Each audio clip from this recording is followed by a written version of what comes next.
Hey guys, this is me again, Nancy, your girl. I'm actually at work. Yeah, it's my lunchtime and it's almost time to go home, but I can't wait to have a conversation with you on this topic that has been, burning in my heart since today, yes, this morning. Just like just the way we do it, when I'm driving home, we get to have conversations together.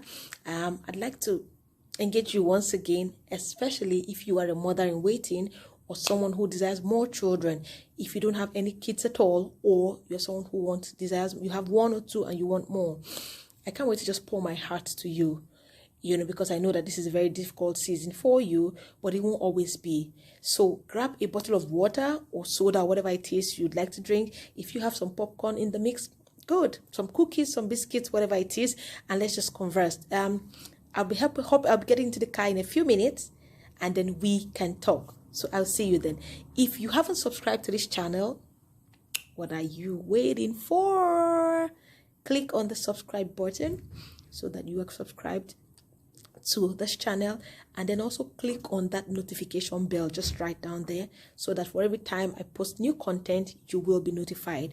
All right, so I'll see you in just a bit, and then we can have this conversation. It promises to be very engaging, it promises to be interesting, and it promises to be something that lifts you out of that place of depression, if you were there, into a place of hope and expectancy on what God will do. So let's get on it. I'll see you soon.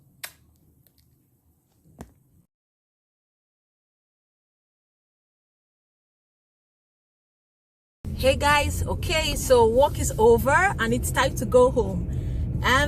So I'm on the ride home and I was just thinking, okay, let's talk. Like I did say, this conversation is targeted for people who, if you are a mother in waiting, someone who is believing God for a child, you haven't had any yet, or you want some more children. I can imagine how the wait is. I might not be able to relate with you, but I know that it's not a walk in the park. I know that for free. And I know that desire that you might have, especially when you see people around you pregnant, or people around you, having babies. You probably attended their weddings and all of that, and boom, they're pregnant. And you're like, wow. And then you have done everything there is to do.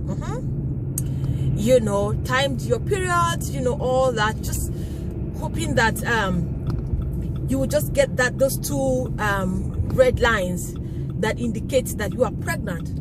Or you probably have, you probably are in that space where you've seen more than one red line, that indicates that you are pregnant, but unfortunately, you have miscarriages. After a while, things just don't add up anymore, and while you're expecting the child to stay or that baby to stay, you just realize that you've miscarried, and then you are back to ground zero.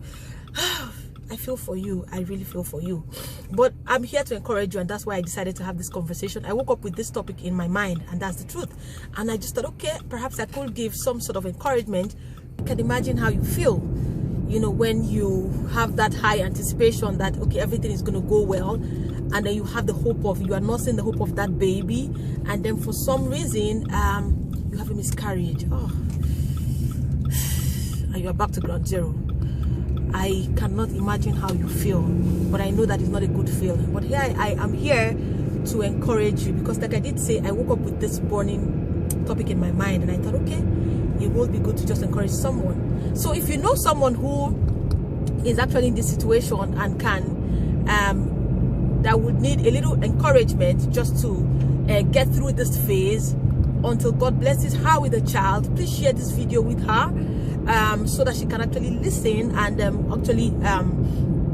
hold on to something, especially if she's in a dark place and is already despairing. She's not, her hope is going down. She's not sure when God will do what he will do, and especially if you are a Christian, if you are a child of God, then God is your father, and he's interested in giving you a child.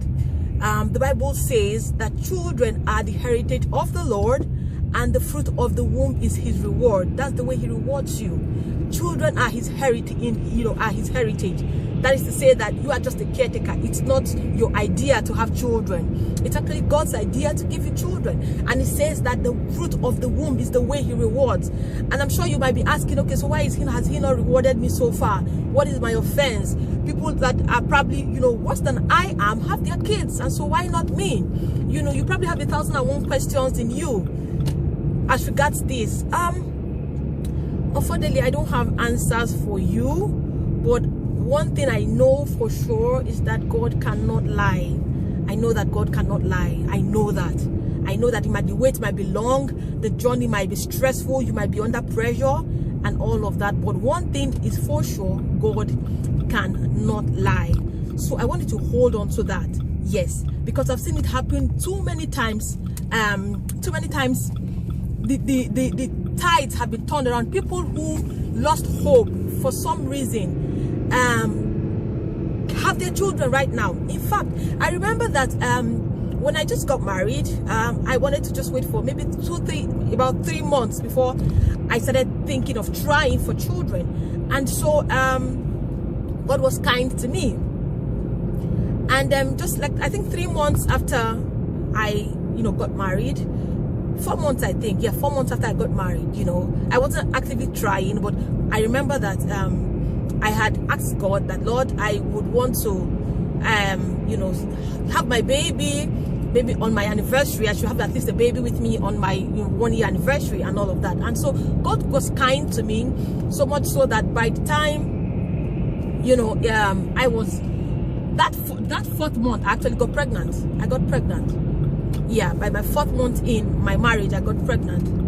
And so it was such that, of course, I was happy, I was overjoyed, I was elated, and all of that. And so I wasn't sure what gender I was carrying because, the pregnancy was fresh. But I started praying for that child I was carrying, regardless of what the child was. I started praying in the mornings. My husband and I would hold hands and would declare over the child. I remember that he would put his hands on my belly. Of course, I was still very flat, I wasn't showing at the time. And we would declare, blessings over the child, that the child will serve God and all the, everything like that. And so I remember that one day as we were doing that, I felt in my spirit, to pray, start interceding for people who were believing God for their own, for their own children, people who wanted children too. And so when I heard that instruction, I did not hesitate. I acted on it immediately. So I would pray for my child, and I would pray for whoever it was, and so after a while I felt that burden not to pray for my child anymore. I mean, that was strange, right? But I felt that burden not to pray for my child anymore, to pray for people who were believing for children and just declare. In fact, I remember that I told my husband that this is what I think the Lord is saying. And so what we did was we wrote a list. People he knew that were believing God for children, and people that I also knew who were waiting on God for their own children, and we compiled that list and put it in my journal, and so we compiled the list, put it in my journal. And so in the mornings while we were praying, we would open my journal and we'll read out the names of all these people, calling their names one after the other and declaring God's favor and mercies over them in terms of childbearing. I remember that there were 12 in that journal at the time. Yes, there were 12 of them, who we had compiled, the people I knew and the people my husband also knew. And so we'll call their names and declare over them. Of course, my husband's hand still on my belly, and declare that the same God who had mercy on us will have mercy on these people, on this, on these families. And God's so kind at the time when, like I did say, there were 12 names. And at the time when my baby was due, in fact, I wasn't following up with these families, because some of them I didn't know directly and some of them I did know directly. But at the time when I had my baby in December of that same year, of course I got busy with new mom, trying to get to understand the baby, his patterns, his sleep patterns, and his needs at the time. And so I got busy with all the struggles and the challenges and the adapting, how I would adapt as being a new mom, or all the adaptations that came with being a new mother.